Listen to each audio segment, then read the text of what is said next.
Garrett Nussmeier wins the Senior Bowl MVP, so it begs the question, what if? We'll have some fun with it. Locked on LSU. Here we go.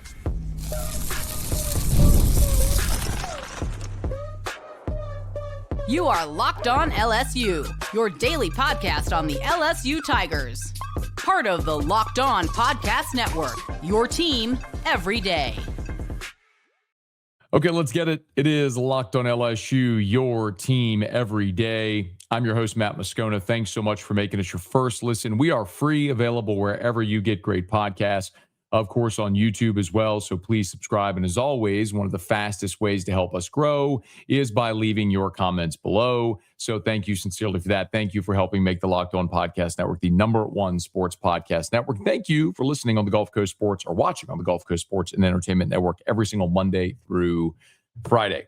So Garrett Nussmeier wins Senior Bowl MVP over the weekend. He was 5 of 8 for 57 yards. He did throw an interception. If you watched the interception or the game or the play, interception was certainly not Garrett's fault. It was a sluggo, or I guess it wasn't a sluggo. It was a slant, about 20 yards downfield. Garrett threw it over the linebacker, was a receiver from Wyoming, hit him in the hands, went through his hands, and then the safety ended up intercepting off the deflection. Certainly not on Garrett. He had one rush for 3 yards. It was the rushing TD that most people saw. And Garrett Nussmeier, for his efforts, was named the Senior Bowl MVP. He looked great all week in practice, and certainly winning the game's MVP certainly continues to elevate his case to sort of race back up draft boards. So coming into this season, there were a lot of mock drafts that had Garrett Nussmeier as a first rounder. We talked to Jim Nagy, a former executive director of the Senior Bowl, now Oklahoma's general manager. Talked to Jim Nagy in July at SEC Football Media Days when Garrett was coming back before we knew about any of this injury or limitation. And Jim told us that if Garrett had come out in the draft last year, he would have been his top-rated quarterback over Cam Ward. So it's not to say he would have been the first pick, but just to illustrate what people thought of Garrett Nussmeier coming into this season. He, Arch, Cade Klubnik were the betting favorites to win the Heisman Trophy. LSU was preseason top 10. We all know the story, right? There was a lot of expectation on Garrett. And then the season went the way that it did. He averaged just over 200 yards passing per game, about 100 yards off his average from a year ago. He didn't play after the Alabama game where he sat after the first half and then didn't play the remainder of the season or the bowl game. And he goes and gets healthy or gets prepared to play this week in the Senior Bowl, has a great week, and clearly has elevated.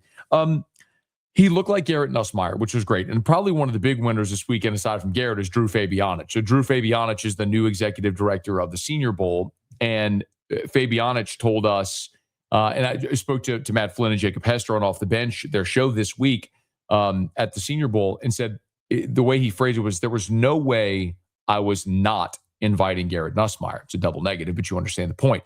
And Drew's point, Fabianich's point, was you can't unsee the tape from 2024 where he was outstanding.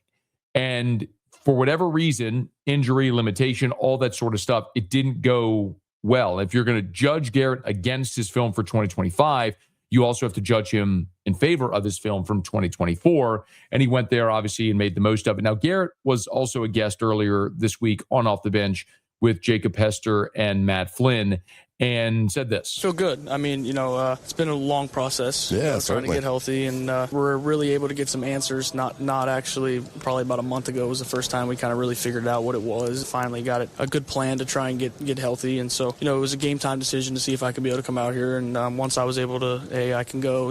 Full go, and so it's a great opportunity for me. So again, a month ago is when they finally realized, as he said, what it was. So you're talking about around the new year. So, a month after LSU's regular season had ended, more than a month after LSU's regular season had ended, is when they finally figured out, quote unquote, what it was. They got press, okay, well, what was it? Talking to the injury, I couldn't use my core. I've been having to just kind of go back from the ground up and train myself and, get back to finishing throws and rotating through the ball, actually using my core now. It's been nice. The ball's definitely coming out a lot different. Yeah, it makes a difference. Yeah, it's been good. So what does that mean, though, that he can't use his core, couldn't use his core? We still don't have that answer. And in time, maybe we'll get that answer. And I think that answer probably comes more around the combine.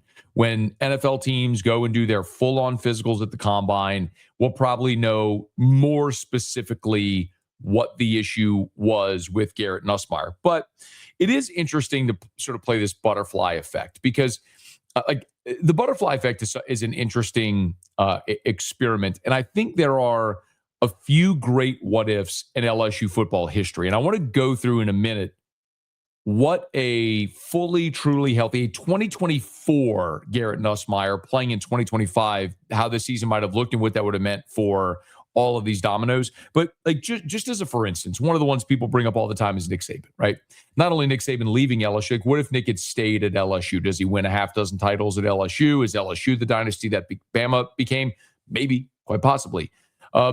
There's also the component of Saban in Miami. What if he had signed Drew Brees? If the doctors had cleared him? Well, if Nick Saban signs Drew Brees, well, then Brees never comes to the Saints. But also, Nick Saban likely never goes back to Alabama.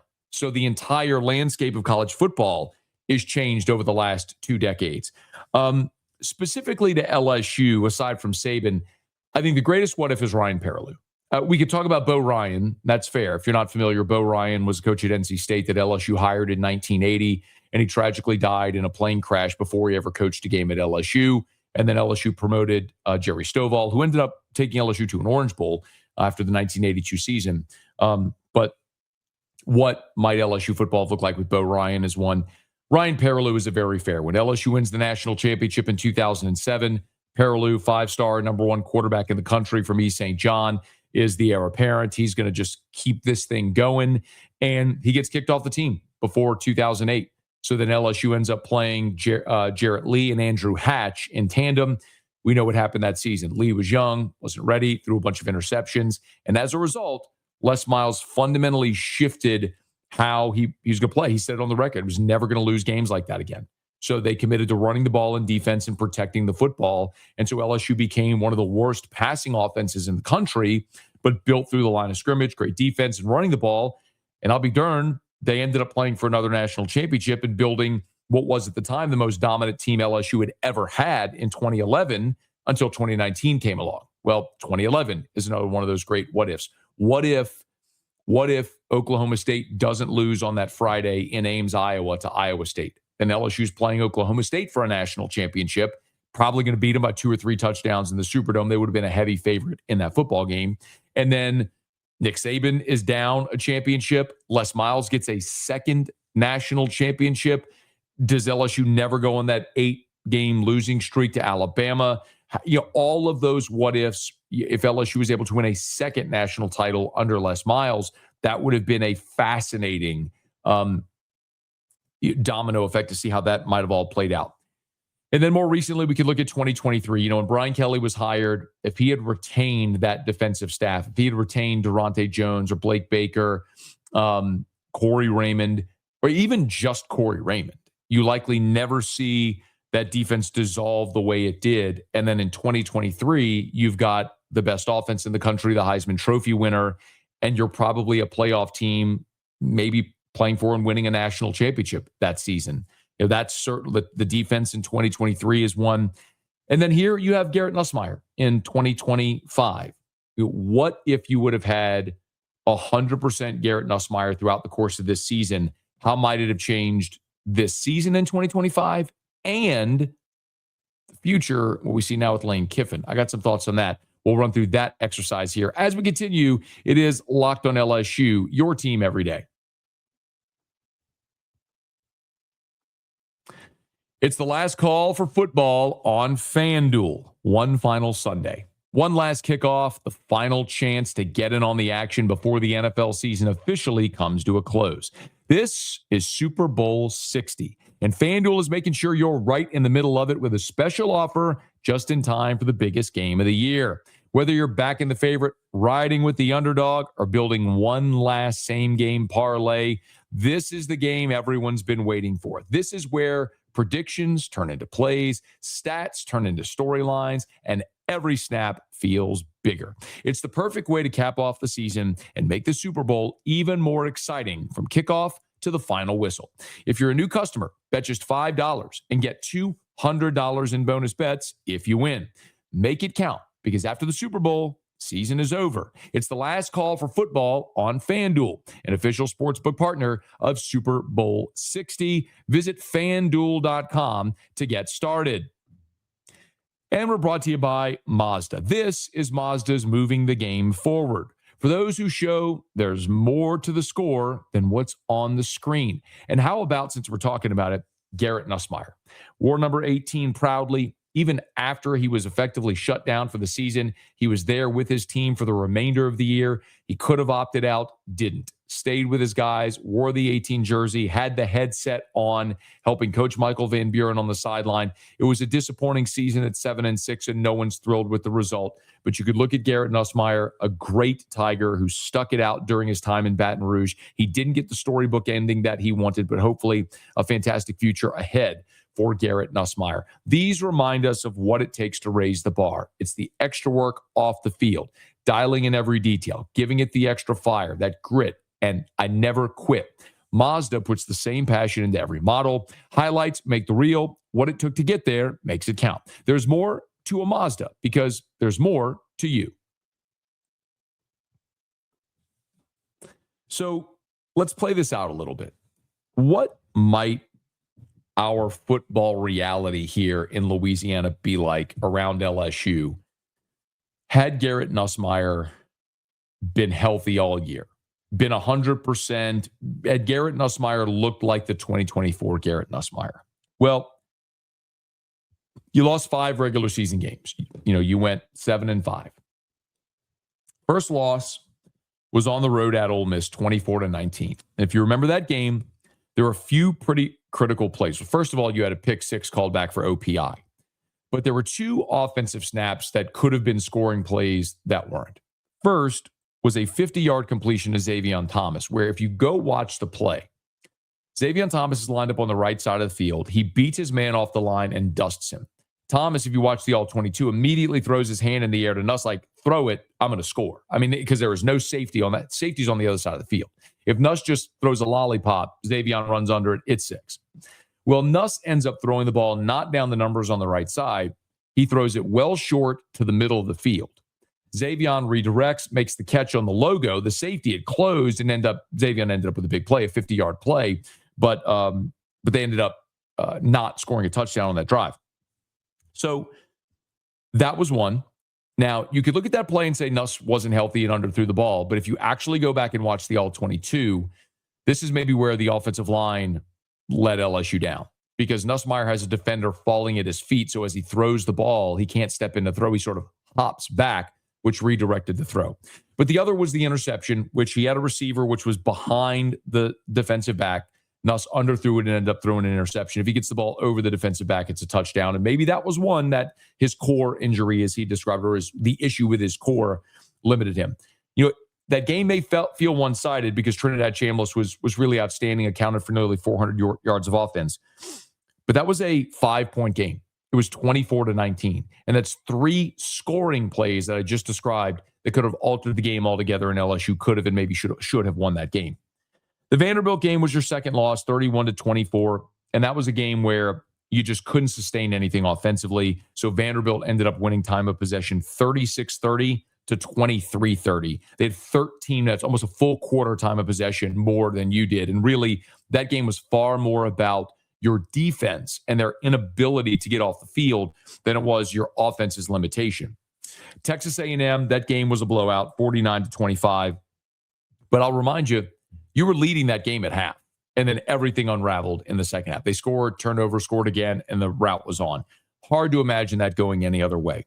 The Bama game was 20-9, and it was 10-3 with 30 seconds before half. Actually, with 90 seconds before half, it's 10-3 LSU punts, and they allow a 34-second scoring drive. And just like that, you're down 17-3 at half. You held Alabama to just a field goal in the second half. Your defense went on the road and held Alabama to 20 points. It's one of those games where you would have loved to have seen a healthy, full throttle offense ready to roll against Bama, because I think that was a winnable game on the road with a good offense, because your defense was plenty good enough that day. And then we all know the Oklahoma game. You lost that one 17-13. You felt like you were in command the whole way. You allowed 2 busted touchdowns, but your offense just couldn't do anything. You very likely win that Oklahoma game. Ole Miss and Oklahoma were most likely have been wins. You would have had a shot at either Vandy or Bama, no doubt. A&M, that was a blowout in the second half. Hard to imagine it going any other way. So let's assume you get 2. You get 2 of those. You get 3, you're probably a playoff team. Now, remind you, Vanderbilt was a 10-win team this year and did not make the playoff. So if you'd beaten Vanderbilt, then you're at 10-2, and they're out, obviously, but maybe you would have been in. But let's say Ole Miss and Oklahoma would have been your wins. Well, a couple of things would have happened there. You're 9-3, and you're retaining Brian Kelly at 9-3. Not only would you be retaining Brian Kelly at 9-3, but also you would have hung another loss on Ole Miss. So Ole Miss would not have made the college football playoff. Now, I know they were 11-1, and so you could say at 10-2, they might have been in the college football playoff. And I guess that is a possibility that they could have made it at 10-2. But I also look at Vanderbilt, when you look at strength of schedule, record, all those sorts of things, it might have been more of a stretch. And you also never know the domino effect of what would have happened if you lost a game. Like, what if Ole Miss had lost that game? Would Kiffin at some point have gone back to Austin Simmons? Remember, that was the beginning of the Trinidad Chambliss experience. So it could have been a thing where they looked and said, man, all those yards, all that time possession, you still only put up 24 points and you lost. Maybe that whole thing goes differently. But all that to say, what more likely happens is LSU retains Brian Kelly and Lane Kiffin becomes the Florida head coach, because Florida was still firing Billy Napier. And Lane Kiffin would have been the Florida coach had LSU not become available. We reported on this plenty throughout that whole process. And there were a lot of people at Florida who were confident he was going there. And I told you all throughout that process that those Florida reporters were about a week to 10 days behind the story. But the reality is Lane Kiffin signed a non-binding MOU with Florida. And when LSU came open and showed interest in Kiffin, and then Saban and Sexton and Kirby and Jimbo and all of his confidants and everybody recommended LSU, and then his family came to Baton Rouge and they loved it, and then he picked LSU, that was his choice. But if LSU weren't available, if Brian Kelly had never been fired and he's still the coach, Lane Kiffin's still leaving Ole Miss. He's just leaving Ole Miss for Florida. So we're talking about a dramatically different reality today. And so you ask yourself the question, and it's sort of a weird irony to say, is the worst thing that happened the best thing? Like, the worst thing is going 7-6, losing all these football games. Your coach fired, $54 million to buy him out. Like, that was a very bad thing to happen. However, that very bad thing that happened, losing all the games, allowed you this wave of positivity to bring in Lane Kiffin, all the donor support, all the energy around the program, this roster, which is, they've spent more than $40 million on this roster, number one transfer portal class. And now you're going into next year feeling like you should be a contender. Would we feel like LSU was a contender if they had gone 9-3 under Brian Kelly going into this season? I think the answer is no. And one of the things I said before 2025 all along was I never thought it would be palatable for LSU to spend $54 million to buy out Brian Kelly.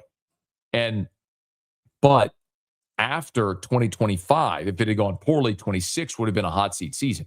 So if Kelly had gone 9-3, missed the playoff, I think it would have been back for 2026 with all of the hot seat pressure in 2026 on Brian Kelly. But these are all hypotheticals. It's just an exercise to play out. I think we could certainly make the argument that LSU today is better with Lane Kiffin than they would have been with Brian Kelly, which I would not have said that 12 months ago. Because Lane Kiffin 12 months ago was coming off a season where Ole Miss had invested in their greatest roster ever, lost 3 games and missed the playoffs. Well, this season played out, and Lane Kiffin showed tremendous maturity and growth and went 11-1 and got Ole Miss to the college football playoff. So he's grown the sample size of his career and proven that he's capable of getting a team to the college football playoff. So now you give him this roster, and what can he do? I think certainly there is a ton more expectation. And the other thing too, like we talked about, 2025 was an all-in season for LSU. And they there were a lot of one-year mercenaries via the transfer portal. And all of those guys that we've talked about, the 8 guys that came in that had 1 year of eligibility remaining, were all going to be gone, plus underclassmen, plus losing guys to the portal. The assumption was that I made and said it all throughout last summer, they got to be all in for 25 because all these 1 year mercenaries are gone. It's natural to expect a step back in 2026 under Brian Kelly. Well, Brian Kelly didn't make it to 2026. And now you feel like you've had this major boost of energy, of talent into the roster, and a coach that's proven he can get to a 12-team college football playoff, and we'll see if he can win it.